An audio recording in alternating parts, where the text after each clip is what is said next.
नमस्कार दोस्तों, चलिए आपका study class education YouTube channel में आपका स्वागत है। आज की वीडियो में हम बात करेंगे भारत के कावेरी इंजन के बारे में। भारत में जेट इंजन के स्वदेशीकरण की शुरुआत। एक कावेरी इंजन 1986 में भारतीय रक्षा मंत्रालय की रक्षा अनुसंधान एवं विकास संगठन को हल्के लड़ाकू विमान के लिए एक स्वदेशी ऊर्जा संयंत्र विकसित करने के हेतु एक कार्यक्रम शुरू करने के लिए अधिकृत किया गया था। कावेरी इंजन के विकास की परियोजना को 1989 में मंजूरी दी गई थी और इसका पूरा होने की संभावित तिथि 1996 थी, जिसे 2009 तक बढ़ा दिया गया था। सरकार ने स्वदेशी कावेरी इंजन के विकास पर अब तक 2101 करोड़ रुपए खर्च किए।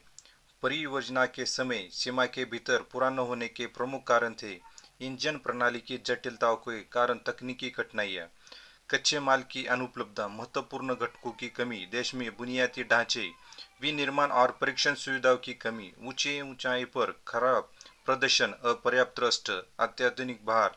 डीआरडीओ ने अपने कावेरी टर्बोफाइन इंजन में कुछ समस्याओं की सूचना दी है, जो लगभग 3 दशकों से विकासधीन एक परियोजना है। अब ये सामने आया है कि उच्च शक्ति परीक्षणों के दौरान एक अप्रकाशित शोर ने इस कार्य को लगभग ठप कर दिया था, जिसे टीम ने अपने अंतिम चरण में मान्यता है। पिछले 2 वर्ष के विस्तृत विश्लेषण शोर के कारण प्रकृति का पता लगाने में विफल रहे और वैज्ञानिक ये भी नहीं पता पा रहे कि क्या ये शोर वायुगतिक गति प्रदर्शन को प्रभावित कर रहा है। इस कार्यक्रम में हासिल की कुछ प्रमुख उपलब्धियां इस प्रकार के 73 घंटे के उच्च ऊंचाई परीक्षण और फ्लाइंग टेस्ट बेड पर 57 घंटे के परीक्षण के सफल समापन ने तकनीकी क्षमता और परिपक्वता के स्तर को साबित कर दिया है। पूर्ण प्राधिकरण डिजिटल इंजन नियंत्रण प्रणाली को स्वदेशी रूप से डिजाइन, विकसित और योग्य बनाया गया है। 12 सामग्री को स्वदेशी रूप से विकसित और प्रमाणित किया गया है। कुल 9 कावेरी प्रोटोटाइप और 4 कॉबिन इंजन प्रोटोटाइप विकसित किए गए और 2550 घंटे से अधिक इंजन परीक्षण किए गए। वैज्ञानिक द्वारा अर्जित ज्ञान को एरोस्पेस, प्रौद्योगिकी और अन्य विषयों में लागू किया जा रहा है। कावेरी इंजन कार्यक्रम अब तेजस लड़ाकू विमान परियोजना से अलग हो गया है और उन्नत मध्यम लड़ाकू विमान एएमसीए की जरूरत को पूरा करने के लिए कावेरी के उन्नत संस्करण K9+ और 10 का उपयोग करने की योजना है, जिसे आप डीआरडीओ के बेंगलुरु स्थित वैमानिक विकास एजेंसी एडीए द्वारा तेजस की अनुवर्ती के रूप में विकसित किया जा रहा है। K9+ कार्यक्रम के K10 मानक इंजन के उत्पादन संस्करण के लॉन्च से पहले एक परिभाषित संक्षिप्त उड़ान लिफाफे को कवर करने के लिए पूर्ण डिजाइन की अवधारणा को साबित करने और विमान इंजन एकीकरण और उड़ान परीक्षणों का व्यावहारिक अनुभव प्राप्त करने का एक कार्यक्रम है। जबकि K10 कार्यक्रम एक विदेशी इंजन निर्माता के साथ एक संयुक्त उद्यम साझेदारी है। K10 कार्यक्रम इंजन अंतिम उत्पादन मानक कावेरी इंजन होगा और मूल डिजाइन के उद्देश्य को पूरा करने के लिए इसमें कुछ अन्य बदलाव के साथ कम वजन और अधिक रिहीट थ्रस्ट होगा। भारत को उन्नत मध्यम लड़ाकू विमान एएमसीए परियोजना जैसे नए कार्यक्रम के लिए कावेरी कार्यक्रम पर काम जारी रखा होगा। इसका अर्थ है कि कावेरी टर्बोफाइन को 110 केन आर्द्र और 75 केन शुष्क थ्रस्ट उत्पादन करने के लिए उन्नत किया जाना चाहिए, लेकिन फिर इस क्षमता वाले इंजन में सिंगल क्रिस्टल ब्लेड तकनीक, एकीकृत रोटर डिस्क और ब्लेड और निकल और कोबाल्ट को सुपर मिश्र धातु का उपयोग करना होगा। स्टील्थ सुविधा और सुपर क्रूज क्षमता के लिए डिजाइन किए गए 20 टन वर्ग के एमसीए को 2 जीटीएक्स कावेरी इंजन द्वारा संचालित करने की योजना है।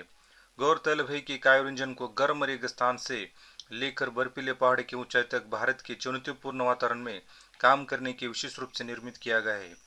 डीआरडीओ का एक घटक बेंगलुरु स्थित जीटीआरआई गैस टरबाइन अनुसंधान प्रतिष्ठान, जो कावेरी के विकास के लिए अग्रणी एजेंसी है, अब देश में व्यापक रूप से विकसित औद्योगिक समाधान आधार के संदर्भ में एएमसी की जरूरतों को पूरा करने के लिए कावेरी इंजन को उन्नत करने के लिए अनाशावत है, जिसे हवाई इंजन विकास कार्यक्रम में बनाने में मदद की थी। जीटीआरआई के सामने सबसे बड़ी चुनौती यह होगी कि कावेरी आकार और वजन को बढ़ाए बिना और सिंगल क्रिस्टल टरबाइन ब्लेड तकनीक को शामिल करके उसकी शक्ति कैसे बढ़ाई जाए। कुल मिलाकर कावेरी तकनीक रूप से एक जटिल विद्युत संयंत्र है। यह तो स्पूल वाला बाईपास टरबाइन इंजन है, जिसमें 3 चरणों वाला ट्रांसोनिक निम्न दाब स्पिंडक है, जो एक चरणीय निम्न दाब टरबाइन द्वारा संचालित होता है। कावेरी का मुख्य टरबाइन जेट इंजन काबिनी है। मुख्य इंजन है 6 चरणों वाला ट्रांसोनिक स्पिंडक होता है, जो एकल चरणीय शीतलित उच्च दाब टरबाइन द्वारा संचालित होता है। इंजन में वायु विस्फोट परमाणु के साथ एक पूर्ण वलयकार दहन केंद्र लगा होता है। इंजन घटकों को एरोथर्मल गतिकी और यांत्रिक डिजाइन ठोस और द्रव यांत्रिक के लिए कई उन हाउस और व्यावसायिक रूप से विकसित सॉफ्टवेयरों का उपयोग करके विकसित किए गए थे। इसके 3 चरणों वाला ट्रांससोनिक पंखा अच्छे स्टॉल मार्जिन के लिए डिजाइन किया गया है, जो 78 किलोग्राम के वायु द्रव्यमान प्रवाह को संभालित है। कायरो इंजन के विकास को तीव्र गति देने के लिए डीआरडीओ को देश में उच्च ऊंचाई परीक्षण सुविधा स्थापित करने पर विचार करना चाहिए। रक्षा मंत्रालय के पास इसके लिए पहले से ही कार्यक्रमी प्रस्ताव है। डीआरडीओ द्वारा तैयार इस प्रस्ताव में तकनीकी आवश्यकता का विस्तृत ब्यौरा शामिल है। इन विशिष्ट सामग्री और प्रतियोगों की पहचान की गई जिससे साझेदार माध्यम से विदेशी विकसित या प्राप्त किया जाना चाहिए। आवश्यक उत्पादन प्रतियोगों का और अनिवार्य परीक्षण सुविधा की पहचान की गई है। 90 केएन कावेरी इंजन के लिए उड़ान परीक्षण बेड के रूप में उपयोग करने के लिए सेवानिवृत्त तेजस PU-1 एयरफ्रेम में जोड़ा जाएगा। 18 महीने का टर्न अराउंड टाइम और एक बार शुरू होने पर फास्ट ट्रैक परीक्षण से भारत और फ्रांस अगले 5 वर्ष में 90 केएन कावेरी का उत्पादन शुरू करके और बाद में बैचों में तेजस MKA-1A में प्रवेश करेंगे और उत्पादन लाइन स्थिर होने के बाद पुराने बैचों में अमेरिका इंजन की जगह लेंगे। हालांकि कावेरी परियोजना विभिन्न क्षेत्रों में काफी उपहास का विषय रहा है, लेकिन सच्चाई है कि इसमें टरबाइन क्षेत्र में भारत की स्थिति को इतना मजबूत कर दिया है कि आप ये पुरानी तकनीक का कूड़ाघर बनकर रह जाएगी। कावेरी परियोजना के विकास में हुई देरी का एक बड़ा कारण भी है भारत का औद्योगिक आधार पर आधुनिक लू बाईपास टरबाइन जैसे जटिल उपकरणों के प्रोटोटाइप के लिए आवश्यक घटक उपलब्ध कराने लायक स्थिति में पहुंच गया है। हालांकि ऊपर बताए गए सभी निगतियों का मतलब है कि आप घरेलू संस्थानों का उपयोग करके इंजन विकास में तेजी लाई जा सकती है और इसमें स्वाभाविक रूप से विदेशी साझेदार बेहतर व्यापारिक शर्त पेश करने के लिए ज़्यादा तैयार होंगे। भारत का सबसे प्रमुख मिशन स्वदेशी कावेरी K9+ और K10 इंजन को पुनर्जीवित करना होगा, जिसका भार बल अनुपात AMCA को चलाने के लिए प्रभावित होगा। गौरतलब है कि स्वदेशी एरो इंजन विकास से संबंधित विजन दस्तावेज देश में उपलब्ध सुविधा और बुनियादी ढांचे पर केंद्रित है। साथ ही एरो इंजन चक्र के विकास और सेवा चरण के अनुरूप उन्नयन पहलू की सुझाव भी देता है। इस कार्यक्रम के लिए अच्छी खबर है कि डीआरडीओ को कावेरी को पुनर्जीवित करने के लिए भारतीय राफेल सदैव प्राप्त लाभ को चैनलाइज करने के लिए पूरी छूट मिल गई।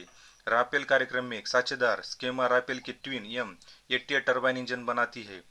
पिछले साल ही अंत में साझेदार की शर्तों के तहत स्केमा 2020 से पहले कावेरी को एक हल्के लड़ाकू विमान के एयरफ्रेम में संशोधित, प्रमाणित और एकीकृत करने के लिए काम कर रही है।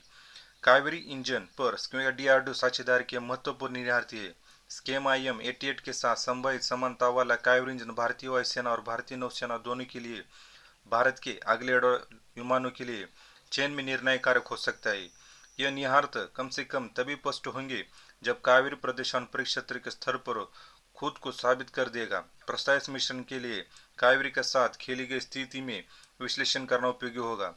डीआरडीओ प्रमुख स्क्रिप्ट ने पहले ही भारतीय मीडिया को बताया कि K9 नामक कावेरी इंजन अगले एरो इंडियन 2019 तक अपनी पहली उड़ान के लिए तैयार हो जाएगा।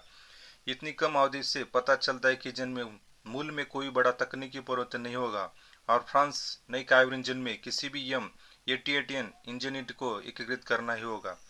यही आज के वीडियो में हमने जो बात की है वो भारत के जो बनाए जा रहे कावेरी इंजन के बारे में। अगर आपको ये वीडियो अच्छे लगे तो आप इस चैनल को सब्सक्राइब कर लीजिए।